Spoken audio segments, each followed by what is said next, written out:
In my past life, my younger half-sister and I were married on the same day. As the legitimate daughter, I was honored as the crown princess. She, however, was betrothed by our father to the elderly minister of personnel as his second wife. Who could have known that on our wedding day, she tricked me into a bridal swap? By the time I rushed to the Eastern Palace, she had already consummated her marriage with the crown prince. She believed her beauty and cunning would guarantee her assent. Yet she gravely underestimated the power of my maternal grandfather's clan. Despite all her scheming, she ended up with nothing more than the title of consort. As for me, I spent my life unloved by the crown prince. Holding the hollow title of empress, I wasted away in the depths of the palace. On the day the capital fell, I slew the emperor and my half-sister, now a noble consort, with my own sword. I swallowed poison and set fire to my own cunning palace. When I opened my eyes again, I found myself back before my wedding day. Smiling, I donned my bridal gown and personally sent my half-sister into the Eastern Palace. This time, I would be the one holding the chess pieces. Before our weddings, our father had entered the palace. Soon after, imperial eunuchs arrived at the prime minister's residence bearing 2 sets of phoenix crowns and ceremonial robes, a special gift from the emperor and empress in recognition of father's loyal service. My half-sister's eyes gleamed with greed as she stared at the more exquisite set. That bridal gown was embroidered with golden phoenixes clutching pearls crafted by the finest palace seamstresses. The pearl itself had once adorned the empress's crown, specially transferred by imperial command onto the crown princess's gown. I knew this honor came not from my father but from my lineage, the Yunzhongmeng clan. Her birth mother patted her hand to calm her, and only then did she reluctantly tear her gaze away. Staring at that crimson gown, my mind went blank. Had I truly been reborn? Father's words faded into white noise, and all I could see was that red blood, red like the flames that once consumed cunning palace. Zhaohua. Father snapped, noticing my daze. As the elder legitimate sister, you must show grace. Since your sister is marrying beneath her station, it's only right you yield to her. Yield what? I looked between the 2 bridal gowns and finally understood. Daughter is of the Pei family, I replied calmly. Of course I'll follow father's arrangements. Father stroked his beard and nodded approvingly. Truly, you are the worthy daughter of our Pei household. I'd grown tired of such hollow praise long ago. My half-sister, however, immediately darkened. She competed with me over everything from the crown princess title to a single word of praise from father. In my past life, I'd argued fiercely with father. I'd insisted the crown princess's gown must conform to ritual propriety and refused to swap, angering him deeply. Glancing at Song Mama, the crown prince Xiao Qingsheng's wet nurse, as close to him as a mother I remembered. In my previous life, I'd mistaken this gesture as special care from the crown prince. Until the night before my wedding, when father punished me by making me kneel in the ancestral hall. Song Mama stood outside, calmly saying, "A future empress must possess magnanimity. Without it, how can she stand beside the crown prince?" I'd thought it was merely palace discipline. That's why she remained silent while father scolded me. Later, I saw her warmly watching my half-sister accompany the crown prince. Only then did I realize everyone around the crown prince already knew whom he truly loved. Poor me kept in the dark all along. But this time, I'd grant their wishes. Thank you, elder sister, my half-sister said, though her eyes burned with ambition. I merely smiled. May you get exactly what you desire. The title of crown princess was never meant to rely on the prince's favor for survival.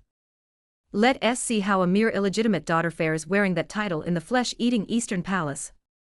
That night, I slept restlessly, haunted by flames. On the day Xingjing fell, sword in hand, I personally beheaded Emperor Xiao Qingsheng and my half-sister, now noble consort Pei Shiwei. Carrying their heads, I met the enemy commander. Kneeling in a pool of blood, I laid down 3 conditions: no looting, raping, arson, or slaughter. Upon entering the city, the people must be treated kindly. I'd even planned to offer the Zhou dynasty's military map as a gesture. But the Qingchuan Su clan had beaten me to it, surrendering the map early to save their own skins. In the end, I fulfilled my final duty as empress.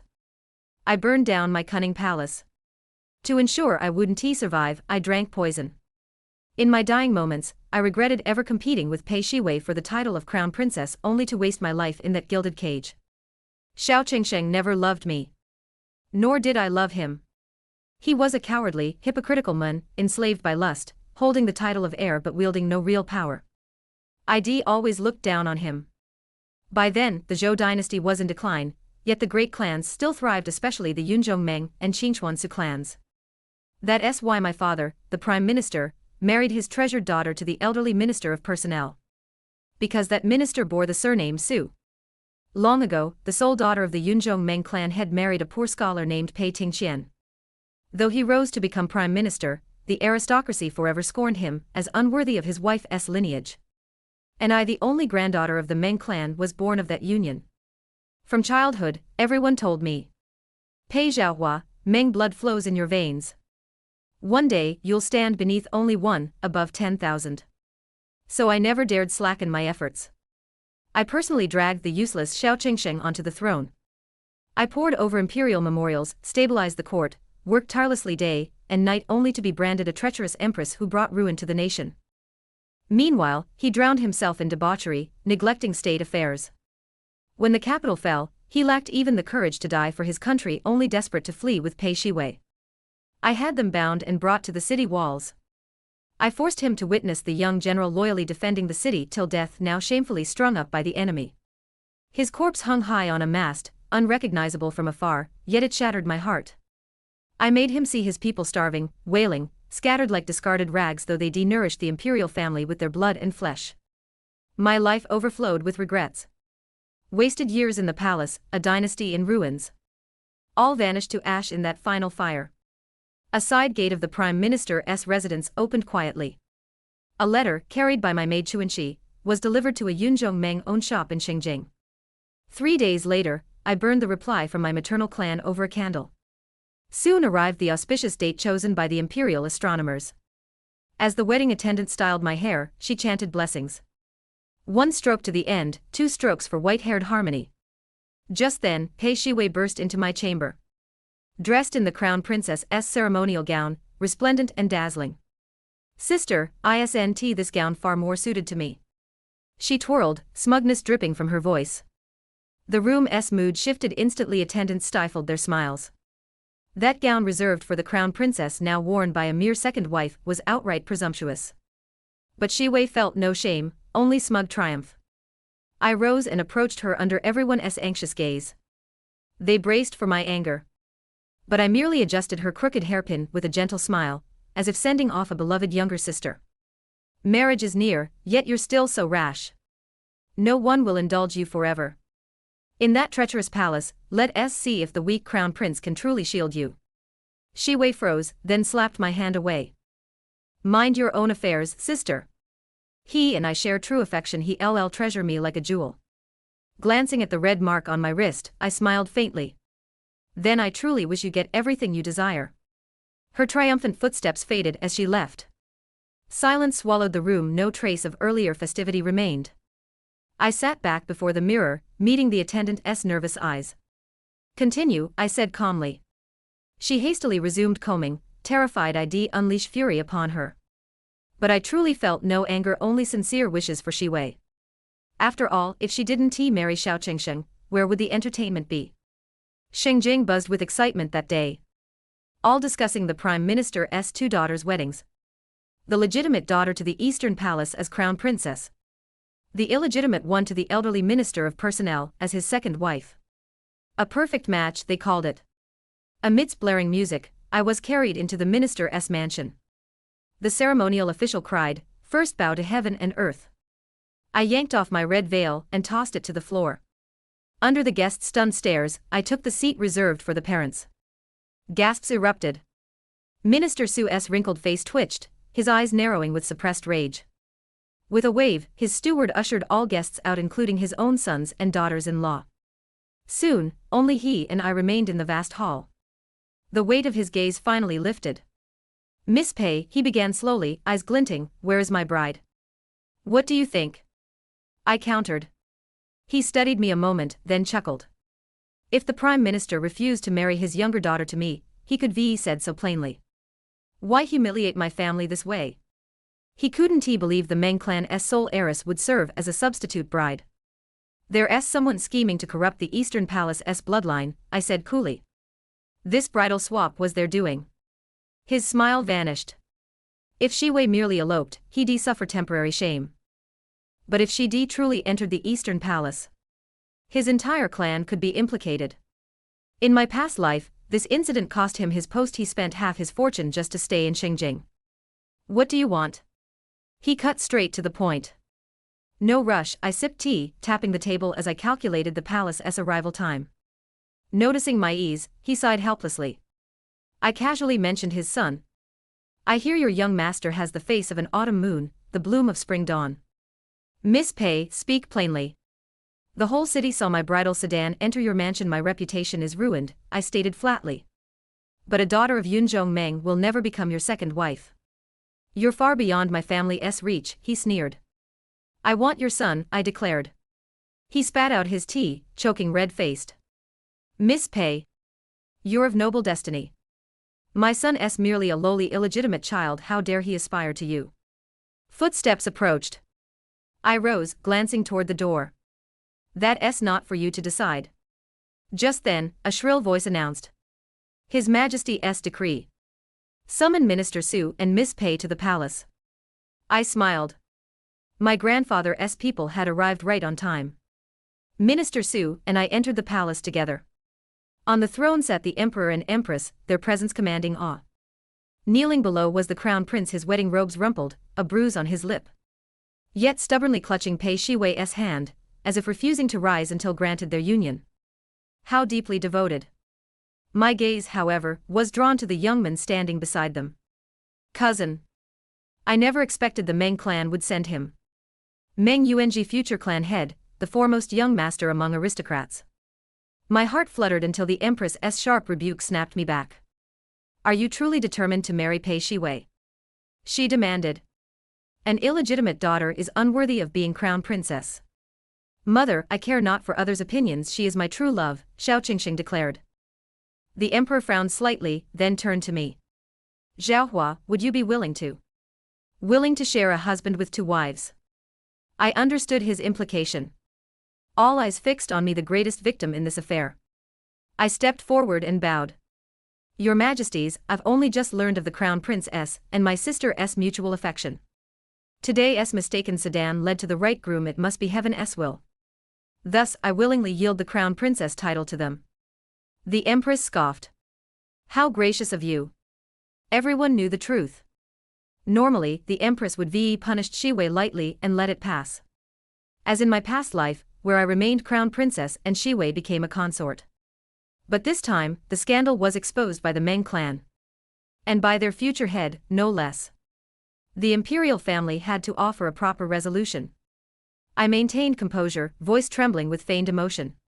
I am aggrieved too, but since the deed is done, I beg your Majesties to bless their union. Silence followed, then whispers rose. Truly, she was raised by the Meng clan worlds apart from that illegitimate sister. Shiwei shuddered, her eyes burning with venom toward me. The Empress pressed, you claim to yield willingly. Wholeheartedly, I replied. Before the Empress could speak further, the Emperor raised a hand. We cannot let the Meng clan grow cold toward us. Speak, what do you request? I repeated my terms to Minister Su. The Emperor immediately summoned him. Minister Su, do you have an unmarried son? I have a clever but illegitimate son, a provincial exam top scorer preparing for next spring's imperial exams. Su Husheng. The Emperor recalled. I've heard of his talent and grace. He and Zhaohua would be well matched, though his status. I shall register him under my principal wife's name immediately. Minister Su hastened to say. The Emperor laughed. Then let us issue the marriage decree at once. Meng Yuanji stepped forward, but I stopped him with a look. The Empress added, Pei Shiwei, an illegitimate schemer, is unfit to mother the nation. A consort title already honors her. So be it, the Emperor agreed. Shiwei, seething but powerless, knelt with the Crown Prince to thank them. Red candles flickered in the bridal chamber. Footsteps approached, the door creaked open. Miss, Master sent me with your favorite pastries from Xinfangzhai, said Chuanxi, carrying a tray. I took a piece and nibbled slowly. Chuanxi chirped excitedly. Oh miss, you should have seen how magnificent Master was during the wedding procession. How so? I smiled. I've seen many fine gentlemen with you, but none compare to young Master Meng. True, my cousin was famed across the realm for his talents. But today, young Master Meng blocked the door with riddles and Master answered flawlessly. Only then did he yield. More footsteps. Chuanchi fell silent and slipped away. A pair of black boots stopped before me. I knew who it was. He carried wine scent but stood steady yet hesitated before me. Husband? Though it was our wedding night, I couldn't take the lead. Today marked our first meeting in this life. Su Husheng, I've come for you. The veil lifted slowly by the wedding ruler, first revealing his bamboo-like fingers. In my past life, these same hands had covered mine as we beheaded Xiao Qingsheng and Pei Shiwei. I looked up into his eyes. His fair face flushed crimson. After stammering, he finally whispered, "Wife." This was the same man who once charged into burning flames to die with me. I couldn't help but smile. The ruthless minister Su never seen so bashful before. Feeling bold, I hooked a finger into his collar. He obediently bent closer. His eyes shimmered with tenderness. I teased, "Husband, a moment of spring night is worth 1,000 pieces of gold, don't waste it." He froze briefly, then gripped my hand, his voice rough. "Wife, your hand trembles." I smiled, my own cheeks warming, giving him back his composure. He led me to the table, where 2 wine cups sat. Only then did I realize we'd skipped a step. He handed me a cup. "Wife, it's time for the union wine." Dragon and phoenix candles burned low, wax pooling beneath. A night of perfect springtime bliss. Today was Shiwei's and my joint homecoming visit. Su Husheng accompanied me to the Prime Minister's residence. We'd been delayed slightly, meeting cousin Meng Yuanji at a tea house. Upon arrival, father summoned Su Husheng to his study to test his scholarship, preparing for the spring exams. Shiwei arrived late, clearly trying to overshadow me. I didn't care for such contests and simply drank tea in the hall. She sauntered over, gloating. "Sister, your attire is awfully plain. Then again, even as his principal wife, you're stuck with a mere illegitimate son. How can that compare to the crown prince?" I set down my teacup, eyeing her gaudy outfit. "Indeed, nothing matches your glittering jewels." She missed the sarcasm, puffing with pride yet still. "Sister, you lack manners. As a crown prince's consort, you should kneel to greet me." I scoffed. "You've grown quite bold. I'm a consort, you're just a scholar's wife without even an official title, how dare you refuse?" She ordered her maids to force me to kneel. I slammed the table, making the teacup jump. Her servants hesitated. "Pei Zhaohua. You always used your legitimate status to oppress me. If not for your mother stealing my mother's south rightful place, I'd be the crown princess." "Is that so?" I rolled up my right sleeve, revealing a vicious old scar. This scar made me crown princess, and this scar propelled father's career. Years ago, father abandoned his impoverished childhood sweetheart, schemed to marry my Meng clan mother, but gained no political advantage due to his low status. He then redeemed his former lover from a brothel, making her Auntie Lien. My mother died from grief. I was raised by the Meng clan, returning to Xinjiang only near adulthood. At a palace banquet, I shielded the emperor from an assassin's blade, earning the crown princess title with my life. Yet Shiwei saw only the legitimate daughter privilege. By imperial decree, I stated coolly, I need not kneel before any royal or noble. Does my dear sister, a mere consort, claim higher status than his majesty? Shiwei turned deathly pale, words stuck in her throat. Just then, an announcement echoed. "His Highness the Crown Prince arrives." Instantly finding her support, Shiwei rushed to him, tearfully complaining. "Your Highness." Xiao Qingsheng swept her into his arms, glancing dismissively at me before soothing her. "What's wrong, my poor kitten? Who's bullying you?" Her tears fell like pearls. Sister refused to bow to me. She said a mere crown prince's consort isn't worthy of her respect. His eyes darkened as he turned to me. "Zhaohua, I know I've wronged you. If you're angry, take it out on me. But Shiwei's your sister. She's timid, why must you be so harsh?" I laughed coldly. "Your Highness accuses me of harshness. I was merely drinking tea. It was sister who demanded I kneel." Shiwei shook her head frantically. "Your Highness, she's lying. Please protect me." Xiao Qingsheng's face hardened. "Pei Zhaohua. Shiwei outranks you. If she demands a bow, you'll bow. If she demands kneeling, you'll kneel." Clinging to him, Shi Wei shot me a triumphant glare. I remained calm. Has your highness forgotten? Even when facing the emperor, I didn't kneel. Does Pei Shi Wei now surpass imperial authority? I lowered my voice. Or does your highness harbor other intentions? Xiao Qingsheng, born crown prince only by his mother's status, had grown desperate as his younger brothers outshone him. He even poisoned the emperor to hasten his ascension. Hearing my words, he shoved Shi Wei away as if burned, slapping her hard. You ignorant woman. Pei Zhaohua's imperial exemption is His Majesty's decree. How dare you overstep? Shi Wei clutched her cheek, stunned. I smiled faintly.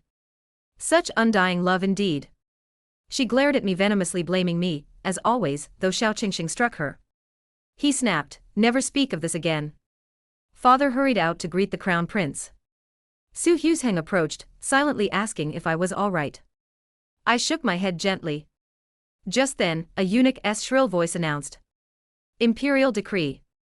Everyone dropped to their knees except me. Pei Zhaohua, legitimate daughter of the Prime Minister, virtuous and wise, is hereby enfeoffed as Princess Changle, with 2,000 taxable households, and granted a princess residence. By imperial command. I accepted the decree respectfully. This was the emperor's compensation to the Meng clan. Meanwhile, the crown prince, angered by the bridal swap scheme, had just been stripped of 2,000 households. Furious, he left without eating. Su Husheng and I departed after lunch. Our carriage took a detour midway. He stepped out. Resting my chin in my hand, I watched him buy pastries for me at Xinfangzhai.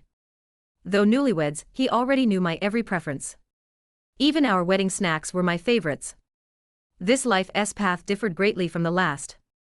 For instance, Xiao Qingsheng now grandly accompanied a mere consort on her homecoming. Clearly to bolster Shi Wei's status. In my past life, he never accompanied me. Crown princesses' homecomings didn't require the heiress presence. And he'd always been too busy. This time, I'd personally cleared his schedule beforehand, giving him the chance to support Shi Wei. I hope this sentimental crown prince appreciated my kindness. Miss, young Master Meng's letter arrived. Chuanxi greeted us at the door, beaming as she handed me the letter, then curtsied to Su Husheng. Greetings, Master. I glanced at Su Husheng, lightly scolding Chuanxi. How many times must I remind you? Change your address, avoid gossip. Chuanxi, my lifelong maid, instantly understood. She bowed respectfully. Young master, young mistress. The servant withdraws. Holding the unopened letter, I watched Su Husheng place the pastries down. Where shall we store the decree? Ancestral hall or study? He asked naturally. I eyed the yellow silk. It's just a princess title. Tuck it in any box. He casually placed it in a wooden case on the shelf. I sat to read the letter. Su Husheng pulled a stool beside me. Absorbed in reading, I suddenly felt my ankle seized. What are you doing? I glared down. He looked innocently up. Massaging your feet, you're exhausted from travel. True to his word, he gently removed my boots and began kneading. I squirmed, trying to pull away, but his grip held firm. Read cousin's letter, he urged sweetly. Let me ease your fatigue. He paused, then added slowly. You and cousin share such deep affection, meeting this morning, writing this afternoon. I caught the faint jealousy in his tone and laughed, kicking him lightly. Read it yourself. I thrust the letter at him. It's from the Meng clan, an urgent summons for him to return. Cousin leaves Xingjing this afternoon, likely already beyond the city gates. Su Husheng read silently. I gazed out the window, my thoughts sinking. My last meeting with cousin was on Xingjing's city wall. His body, whipped by enemies, hung high for public display. I couldn't recognize his bloodied face. He was the clan's finest heir. Accomplished in letters and arms, noble and upright. He'd raced thousands of miles to defend Xingjing for me. Yet I'd made peace with his killers to spare the city's people. My fists clenched, nails biting into my palms unfelt. Suddenly, warm hands covered mine, gently prying my fingers open. Su Husheng's voice was hoarse yet firm. Don't cry. I'll take you to see Meng Yuanji. Only then did I feel the cold tears on my cheeks. I'd been crying. Outside the long pavilion, along the old road. Withered grass half yellow, autumn wind swirling dust. Cousin, beware the Qingchuan Su clan, they've already colluded with the enemy. Meng Yuanji's expression turned grave. He glanced at Su Husheng nearby, frowning. Zhaohua, I no longer understand you. Knowing the Su clan will betray the nation, why abandon the crown princess title to marry Su Husheng? And why send that woman into the eastern palace? He mounted his horse, eyes deep. If one day you tire of Shengjing, I'll take you back to Yunzhong. Su Husheng called out, wait, cousin. Meng Yuanji halted his whip. Su Husheng handed him a scroll. Unfurling it briefly, Meng Yuanji's face paled with shock. This is the Qingchuan Su clan's detailed map. Burn it after reading, Su Husheng said gravely. Meng Yuanji carefully folded it, bowing deeply from horseback gratitude clear. Hoofbeats faded, dust settled. But Shengjing's storm was brewing. Rumors spread, the emperor's health was failing. In the imperial exams, Su Husheng ranked first, achieving the rare triple first honor. Soon after marrying Shiwei, Xiao Qingxing took another consort, Yun, his childhood white moonlight. She was the daughter of his wet nurse. In my past life, he sent her away to spare her palace confinement. But her arranged husband abused her to an early grave. Thereafter, Shiwei, bearing slight resemblance to her, became his favorite. Even his wet nurse aided Shiwei in framing me, swayed by that familiar face. This life I'd arranged for Meng Yuanji to place this white moonlight into the eastern palace. Sure enough, Shiwei soon lost favor. But she struck back viciously, sacrificing her own unborn child to frame Lady Yun. Yet Lady Yun, protected by her powerful mother, fought back. Shiwei then fabricated a reason to have the wet nurse secretly eliminated. Chaos erupted daily in the eastern palace. Censors repeatedly impeached the crown prince for domestic turmoil. The emperor grew increasingly displeased, promoting his younger sons instead. The scandal spread nationwide. Yet all praised my excellent judgment. Returning from the Qianglin banquet, Su Husheng looked troubled. The emperor won't survive a few more months, he murmured with eerie certainty. I tied a note to a homing pigeon, and released it into the sky. Turning, I met his bleary, wine-tinged eyes. I walked to the desk, lifted his chin with a finger, and smiled. The new Zhuangyuan, drunk and dazed, stared, enchanted. Then let us stir these murky waters, wouldn't you agree, Minister Su? I nearly hissed the last two words. He didn't flinch. Instead, he vaulted over the desk, pulled me close, and whispered in my ear. Hasn't your highness already guessed? Yes, he'd been reborn too. He'd never hidden anything from me. Initially, I'd chosen Su Husheng as my husband to break the deadlock. I knew he was the minister's neglected illegitimate son biding his time. Securing his loyalty before his scholarly triumph would ensure absolute devotion. And I knew he'd loved me in our past life. Otherwise, he wouldn't have charged into flames to die with me. I was certain of his loyalty. But this life demanded greater ambition, I needed a sharper blade. Use him, that's all. Yet somewhere along the way, I'd craved hearing those words from his lips myself. I shook my head, steadying my heart. Mustn't let this fox bewitch me again. Smiling, I wrapped my arms around his neck, breath warm. But I demand never hide anything from me. Always obey my will. The future treacherous minister blushed faintly. As my wife commands. Predictably, news soon came. The emperor lay comatose, the court descended into chaos. Xiao Qingsheng urgently summoned monks nationwide, claiming only devout prayers could heal the emperor. Seizing the chance, he confined numerous royal and ministerial families as hostages. As the emperor's enfeoffed Princess Changle, I became one such hostage. Entering Lijiang Palace, the designated detention site, I knew the real show was about to begin. Lijiang Palace was the most remote in the Forbidden City. Isolated from any disturbances in the main courts. Food was deliberately meager, just enough to survive. Everyone endured silently, survival was paramount. Yet daily, my tray held delicacies: bird's nest, shark fin, rare delicacies. Other detained noblewomen shot me envious glances. On the fourth day, someone finally snapped, hurling her plate. We're all hostages. Why do you feast while we starve? The serving eunuch replied impassively. We merely follow orders. Please don't blame us, my lady. Rui Commandery Princess crossed her arms. Whose orders? To fawn over a princess with no imperial blood. The eunuch bowed and left, closing the door. Beneath my food box lay a thin slip of paper. Yun is pregnant. Act when ready. The women's cackles surrounded me like flies. Someone sneered. Don't forget she was almost crown princess. Maybe the crown prince still pines for her. Laughter rippled, but no one truly sided with me. To them, I was merely the wife of a lowly 6th-rank scholar. They forgot, I was detained not as Su Husheng's wife, but as Princess Changle Enfef by the emperor himself. Ignoring their taunts, I leaned on my hand, eyes closed but my mind raced. In the Eastern Palace, Shiwei the Wei consort had lost her child in the struggle for favor. Lady Yun's unborn child would be the crown prince's sole heir. On the 7th night, darkness deepened. The women huddled in a corner, shivering. I moistened a finger, poked a hole in the window paper, and peered out. Tonight's guards seemed laxer than before.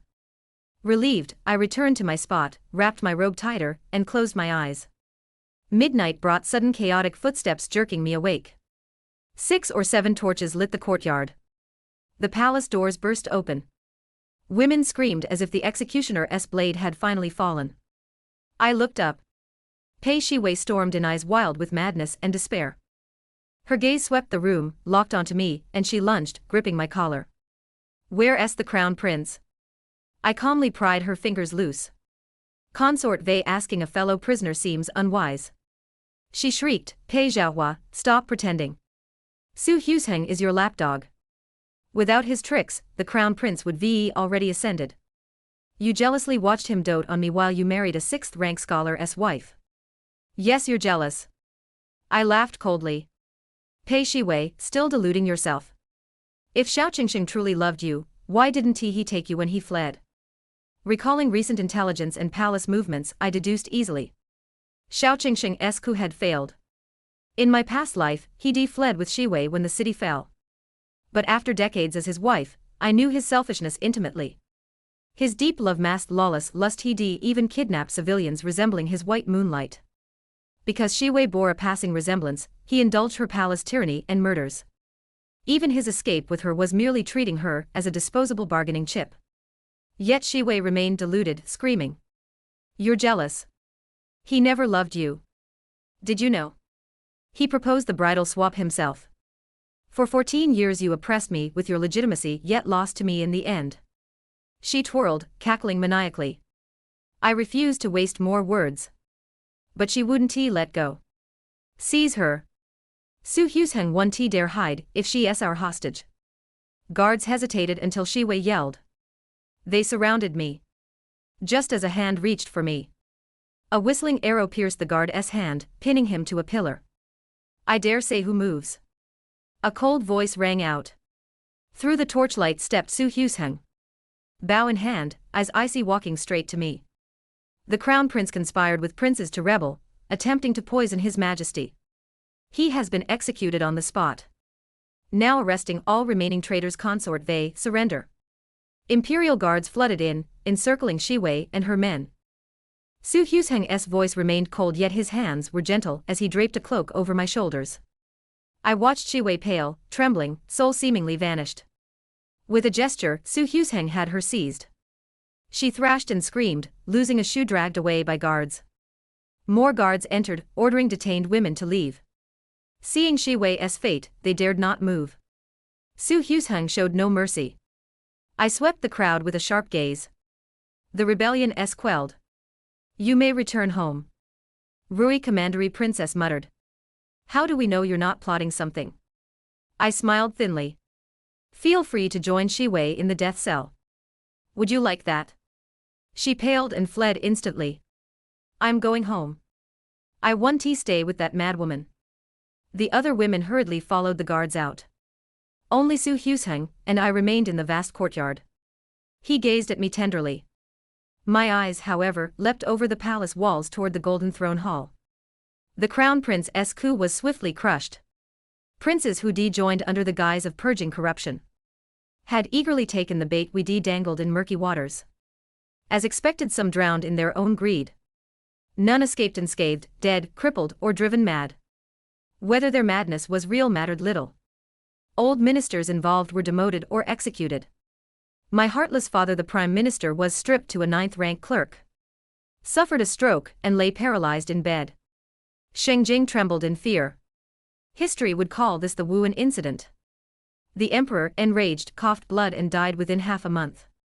National mourning began. White garments replaced finery. Music ceased. Commoners only cared when they could hold weddings or funerals again. Officials obsessed over the succession. Now all knew, the late emperor's sons perished in the Wuhan incident. The princes left no heirs. Should they install a young royal kinsman? Court debates raged for 3 days. No consensus reached. The Empress Dowager, weak-willed and grieving, could offer no guidance.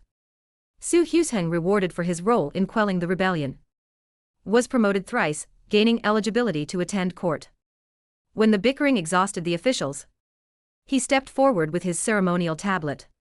Veteran ministers eyed this rapidly rising Zhuangyuan, tall and weary, as if sleepless all night. The Empress Dowager, resentful of his role in her son's death, still impatiently allowed him to speak. Overwhelmed by his late Majesty's kindness, I've been dreaming nightly. Last night, I dreamed of the Qianglin banquet. His Majesty gifted me a golden dragon light. Following it, I reached the Eastern Palace where it vanished. Rarely do I dream. Could this be His Majesty's hint that the Eastern Palace holds the Crown Princess heir? Absurd as the dream sounded, Su Husheng delivered it with utter gravity. Better safe than sorry, they thought. The Empress Dowager immediately sent physicians to examine every woman in the Eastern Palace, even the imprisoned Shi Wei. After an hour of tense waiting, a eunuch rushed in, nearly tripping. "Consort Yun is with child." The Empress Dowager gasped. "The Crown Prince has an heir. She's 3 months pregnant." Her health masked all signs. Tears of joy streamed down her face. Officials sighed in relief, heading home with smiles. I was delighted too. Because Consort Yun was my agent. If Shi Wei resembled the white moonlight by 5 parts, Lu Yunyun was her twin, though unrelated. The original white moonlight had died in exile after her husband's family moved away. Xiao Qingsheng, claiming eternal love, ordered searches for lookalikes. But Lu Yunyun hadn't entered the palace willingly. She'd been happily married until Xiao Qingsheng's men abducted her. To force her submission, he threatened her family. She pretended to yield but escaped when he relaxed his guard, only to find her husband and family murdered on his orders. Returning home, she found only corpses. When his men recaptured her, I intervened. I asked if she wanted revenge. She kowtowed 3 times in silence. After training her, I sent her into the palace as the white moonlight. Xiao Qingsheng, moved by her faithful journey home, immediately made her a consort. Maintaining this ruse required eliminating the wet nurse. Who'd surely recognize her daughter wasn't truly returned. To my surprise, Lu Yunyun proved clever, using Shi Wei to assassinate the nurse. She was my most crucial piece. Her child was the dynasty's last heir, and my ultimate leverage. I promised her freedom after childbirth regardless of gender. With Consort Yun's pregnancy confirmed, Xingjing returned to peace. Yet Su Husheng didn't stop having those prophetic dreams. He repeatedly reported dreams in court. Northwest Rebellion imminent, troops pre-deployed, minor uprising crushed originating from Qinchuan Su clan. Su Husheng showed no mercy, his own father disowned him in rage. Jiangnan drought predicted, urged canal well construction. Officials scoffed Jiangnan was fertile, the project too costly. I wrote to Yunzhong Meng Yung rallied gentry donations. When rains failed that summer, the infrastructure saved the region. Officials evolved from skepticism to treating his dreams as imperial edicts. On the day Consort Yun delivered a prince, Su Husheng dreamed again. Last night, I saw the imperial star dimming, demons circling. Only a destiny-blessed regent can protect the heir and stabilize the realm. The Empress Dowager urgently asked, "Who is this chosen one?" "A great scholar." Su Husheng fell silent, head bowed as if conflicted. Pressed repeatedly, he finally spoke reluctantly. "The stars point to Princess Changle's residence." Court erupted. Someone whispered, "No wonder he hesitated, it sounds like self-praise." Soon, an elder minister stepped forward. "Given every dream proved true and Princess Changle once saved the late emperor. Isn't she clearly heaven's chosen?" Another added, "At her birth, auspicious signs appeared. A wandering Taoist prophesied she'd stand beneath one above 10,000. We laughed when she married a lowly Su, but hasn't it come true? A third voice, without her urging, the Meng clan, Jiangnan would be starved. Raised by the scholarly Meng clan, she is perfectly suited to educate the young prince. Su Husheng stepped back into line, lips curving faintly. Once his prior dreams were proven, no one doubted this one. 2 years later, Lu Yunyun faked her death and vanished. The Empress Dowager, remembering the now mad Shi Wei in prison, ordered her execution. The night before, I visited her cell. Rarely lucid, she lunged at me upon seeing me hitting the bars instead. Her hands clawed through the gaps, waving wildly. Pei Zhaohua. You claim the crown princess title when you want it but deny others. Twice I've fallen to you. She laughed maniacally, then her eyes gleamed. But what if in a third life I awaken first? She struck a theatrical pose. Then the crown prince will surely be bewitched by me, ha ha ha. I stood at a distance, mocking. You'll still lose. Basing your life on a man's affection is the stupidest way to live. She screamed, you're the fool. The future Meng clan head is just your dog. Suddenly remembering something, she giggled behind her hand. Oh, and that mad dog Su Husheng. To control him, the empress herself married beneath her station to such filth. Her mind blurred past and present again. But she was right about one thing. What's the difference between men and dogs? Xiao Qingsheng's lust was as incurable as a dog's habit. But once properly trained they remain loyal forever. I swept out of the prison without a backward glance at that pitiful woman. 3 years later, the Empress Dowager died. 5 years later, I stopped ruling from behind the curtain, stepped directly into court. 7 years later, in the imperial study, Su Husheng tutored the young emperor. But the boy hated lessons, always trying to escape. Su Husheng often chased him for half an hour before getting him to sit. Unread memorials piled on my desk. Listening to the boy's recitation, my mind wandered from state affairs. I unrolled a map of the Zhou dynasty, vermilion brush hovering motionless. During my regency, rebellions quelled, foreign states submitted with annual tribute. Corvée labor reduced, corrupt officials punished severely. Most importantly, established female households and schools, empowering women with knowledge and broader horizons. After a moment's reverie, I circled Xinjiang on the map with my brush. This throne, it's my turn to sit upon it.